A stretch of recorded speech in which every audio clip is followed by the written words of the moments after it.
Hello viewers, আসসালামু আলাইকুম। আজকের ভিডিওতে আপনাদের সকলকে স্বাগত জানাচ্ছি। আমি মোহাম্মদ শফিকুল আজম।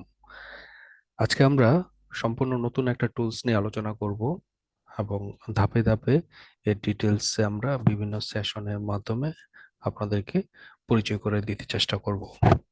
তো স্ক্রিনে যেটা দেখতে পাচ্ছেন, আমি একটা টুলসটা ওপেন করে রেখেছি অ্যাপ্লিকেশন, সেটা হচ্ছে এসএপি ক্রিস্টাল রিপোর্টস। অর্থাৎ আমাদের যত ডেভেলপমেন্ট আমরা করি, যত ডাটা আমরা ডাটাবেজে রাখি না কেন, সেটার রিফ্লেকশন আমরা আসলে কোথায় দেখতে পাই? সেটা আমরা দেখতে পাই রিপোর্টে। তো এই রিপোর্টের ডিজাইন এবং ডেভেলপমেন্ট শেখাটাও খুবই জরুরি।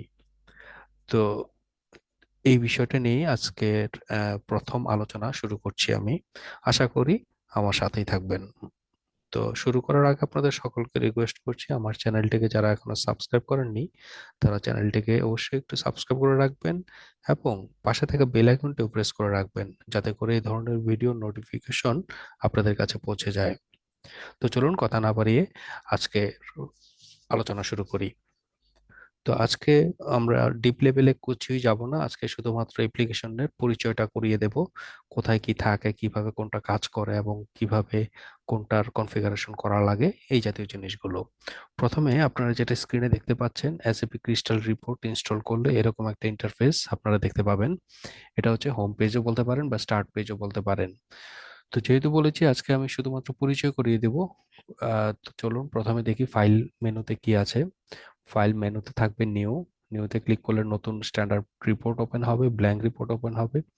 আর যদি চাই ক্রস টেব রিপোর্ট, সেটাও পারবো।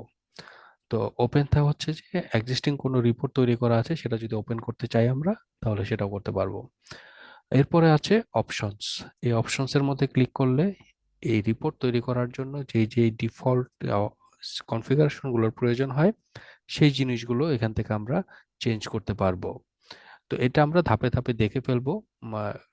ডিপলি যখন আমরা এটা নিয়ে কাজ করব, রিপোর্ট নিয়ে, তখন আমরা দেখব।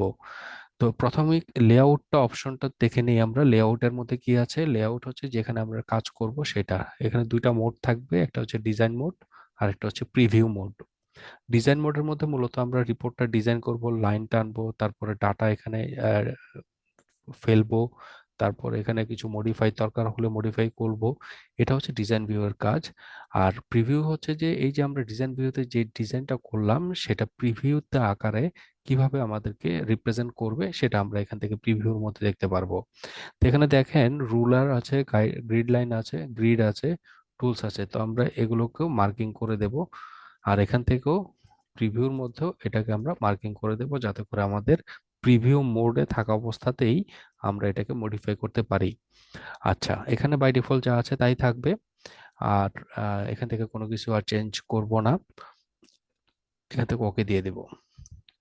তো এখন আমি একটা ব্ল্যাঙ্ক রিপোর্টে ক্লিক করব, দেখি আমাদের কি আসে। ব্ল্যাঙ্ক রিপোর্টে ক্লিক করার সাথে সাথে আপনাকে এখানে ডাটাবেজ এক্সপার্টের একটা অপশন চলে আসবে, অর্থাৎ ডাটাবেজের কানেক্টিভিটি চাচ্ছে। অর্থাৎ রিপোর্ট কি, আমি প্রথমেই বলেছি রিপোর্ট হচ্ছে কোনো ডাটা রিপ্রেজেন্ট একটা টুল। তো তার মানে কি, আমাদেরকে ডাটার সাথে সোর্স করিয়ে দিতে হবে, সোর্সের সাথে এটাকে লিংক করিয়ে দিতে হবে। তো সেই ডাটা সোর্সের লিঙ্কটাই এখানে আসলে মূলত আমাদের করতে হবে। অলরেডি আমাদের একটা ডাটাবেজ আছে, আমরা সেই ডাটাবেজের ভিতরে ঢুকবো। এখানে আমাদেরকে পাসওয়ার্ড চাচ্ছে। আমাদের ডাটাবেজের নাম হচ্ছে ওয়াইটি, দিব এটা। দেন নেক্সটে ক্লিক করে ফিনিশ। দেখেন ডাটাবেজের কানেক্টিভিটি হয়ে গেছে। এখন এই ডাটাবেজের মধ্যে এক্সপ্যান্ড করলে আমরা দেখব ডিবিও, ইনফরমেশন সিস্টেম অ্যান্ড সিস। আমরা এখন ডিবি এর মধ্যে ঢুকবো। ডিবি এর মধ্যে ঢুকলে এখানে বিভিন্ন ধরনের আপনার ডাটাবেজের মধ্যে যে টেবিলগুলো আছে সেই টেবিলগুলো আপনি দেখতে পাবেন। হ্যাঁ, এরপরে আছে যদি কোনো প্রসিডিউর থেকে থাকে সেই প্রসিডিউরগুলো আপনারা এখানে দেখতে পারবেন। ফাংশন থাকলে এগুলো দেখতে পারবেন। হ্যাঁ, তো যেহেতু আমাদের এখানে শুধুমাত্র টেবিলটাই আছে, আমরা এখান থেকে একটা টেবিল ক্লিক করে নিব, যাতে করে আমরা ডাটাগুলো দেখতে পারি। তো টিপিএল এমপ্লয়ি টেবিলটা নিলাম, নেক্সটে ক্লিক করে দিলাম। তাতে কি হলো দেখুন, সেই এমপ্লয়ি টেবিলটা এখানে ডান দিকে চলে আসছে। দ্যাট মিন্স এই টেবিলটা আমাদের রিপোর্টের ভিতরে আমরা এখন কাজ করতে পারবো। সবকিছু ওকে থাকার পরে দেন আমরা ওকেতে ক্লিক করে দেব। ক্লিক করার সাথে সাথে দেখুন এনভায়রনমেন্টটা চেঞ্জ হয়ে গিয়েছে। অর্থাৎ স্টার্ট পেজটা ছিল আগে, যখনই আমরা রিপোর্টে ক্লিক করে ডাটা কনফিগারেশন করলাম, দেন হচ্ছে রিপোর্ট 1 হয়ে গিয়েছে ডাটা সোর্স করার পরে। এরপরের কি কাজ? এরপরের কাজ হচ্ছে আমাকে ডাটা সোর্সের মধ্যে থেকে ডাটা ডিজাইন করা। তার আগে দেখে নিই আমাদের ডাটাবেজের ভিতরে কি আছে। একটু পার্থক্যটা খেয়াল করবেন প্লিজ। স্টার্ট পেজের ভিতরে অনলি 3টা মেনু ছিল, যখনই আমি রিপোর্টে ক্লিক করলাম তখনই দেখেন মেনুগুলো সব এক্সপান্ড হয়ে গিয়েছে। দ্যাট মিন্স আমার স্টার্ট পেজের ভূমিকা একরকম থাকবে, এবং যে মূলত যে রিপোর্টটা নিয়ে আমি কাজ করব সেই রিপোর্টের ক্রাইটেরিয়াগুলো বা মেনুগুলো অন্যরকম থাকবে। তো এই মেনুটাকেও সর্বপ্রথম কাজ হচ্ছে এই রিপোর্টটাকে সেভ করে নেওয়া। তো আমি এখন একটা সেভ করে নেব, ডেস্কটপের মধ্যে কোথাও রাখি, টেস্ট রিপোর্ট নাম দিলাম। সেভ হয়ে গেল আমার রিপোর্টটা টেস্ট নামে, এই যেখানে দেখতে পাচ্ছেন রিপোর্ট নেম টেস্ট, আর আমরা স্টার্ট পেজটাকে ফেলে দিচ্ছি।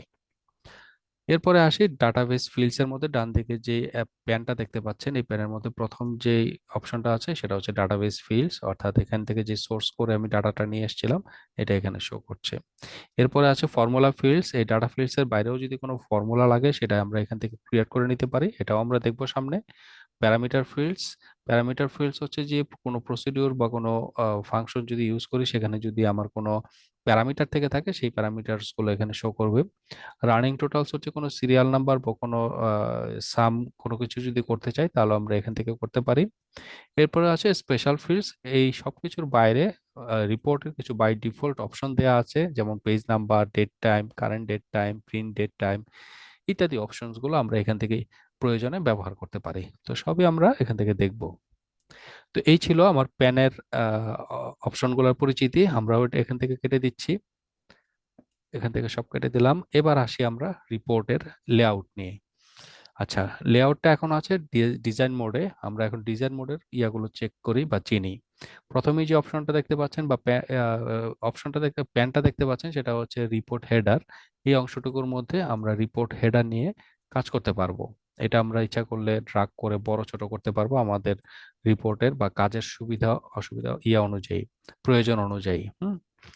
তো এতটুকুর মধ্যে আমরা রিপোর্ট হেডার নিয়ে কাজ করতে পারবো। রিপোর্ট হেডার হচ্ছে যে কোনো একটা ডকুমেন্টের যদি 10 পেজের কোনো একটা ডকুমেন্ট থাকে তাহলে প্রথম পেজের প্রথম অংশটুকুকে আমরা রিপোর্ট হেডার হিসেবে চিহ্নিত করতে পারি। পেজ হেডার, পেজ হেডার হচ্ছে রিপোর্ট হেডারের মতোই, তবে রিপোর্ট হেডার যেহেতু একটা পুরো ডকুমেন্টের প্রাথমিক অংশকে রিপোর্ট হেডার বলা হয়, আর পেজ হেডার হচ্ছে প্রতি পেজের প্রাথমিক অংশটুকুকে আমরা পেজ হেডার হিসেবে চিহ্নিত করতে পারি। ঠিক আছে, তারপরে আসি আমরা ডিটেলসে। ডিটেলস হচ্ছে যে আমাদের রিপোর্টের ডাটাগুলো এখানে আসলে থাকবে। যত ধরনের ইনফরমেশন আমাদের দরকার সেই ইনফরমেশনগুলো আমরা এখানে ডিজাইন করব এবং এখানে রিপ্রেজেন্ট করব। রিপোর্ট ফুটার হচ্ছে রিপোর্ট হেডারেরই অল্টারনেটিভ, সেটা হচ্ছে যে পুরো ডকুমেন্টের মধ্যে লাস্টের অংশটুকুকে আমরা রিপোর্ট ফুটার হিসেবে চিহ্নিত করব। পেজ ফুটার হচ্ছে পেজ হেডারেরই শেষ অংশ, সেটা হচ্ছে পেজের শেষ অংশটুকুকে আমরা পেজ ফুটার হিসেবে আইডেন্টিফাই করব। এরপরে নিচের দিকে দেখতে পাচ্ছেন জুম দেয়া আছে। আমাদের ডিজাইনের মানে যত সূক্ষ্মভাবে যদি কাজ করতে চাই তাহলে আমরা এটাকে বাড়িয়ে নিতে পারবো, কমিয়ে নিতে পারবো, এভাবে আমরা কাজ করতে পারবো। তো সাধারণত আমরা 100-এই রাখি, ভিউ মোডেই থাকে। তো আপাতত এতটুকুই থাকুক। কারো যদি কোনো কোশ্চেন থাকে তাহলে অবশ্যই কমেন্ট বক্সে জানাবেন। পরবর্তী ভিডিওতে আমরা ডিজাইন নিয়ে কাজ করব, তখন আপনাদের সাথে আবার দেখা হবে। তো ভালো থাকুন, সুস্থ থাকুন। আল্লাহ হাফেজ, আসসালামু আলাইকুম।